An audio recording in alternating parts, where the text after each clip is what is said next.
Kung akala nyo ay kathang-isip lang ang mga dragon, nagkakamali kayo. Isang Pinoy explorer at environmentalist ang dumayo pa sa Indonesia para makita ng harap-harapan ang mga dambuhalang dragon. Bumubuga rin kaya sila ng apoy.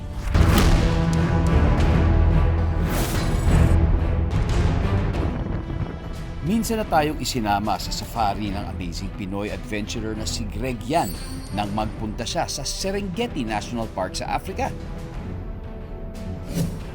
May bagong misyon si Greg, ang makita ng harap-harapan ang world's largest lizards, ang Komodo dragons ng Indonesia. Mula Pilipinas, bumiyahe si Greg ng 4 na oras papuntang Bali, Indonesia. Mula doon, magdamag silang naglayag papuntang Komodo Islands National Park.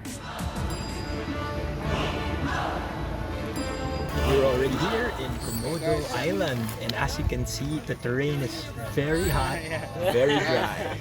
Ini-expect namin na wild talaga ang tahanan ng Komodo dragons.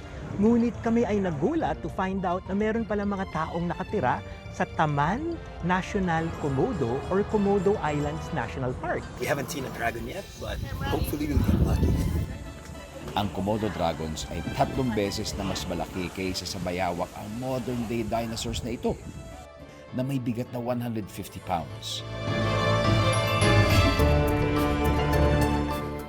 Sa tulong ng kanyang local guide, natunto ni Greg ang kinaroroonan ng ilang Komodo dragons.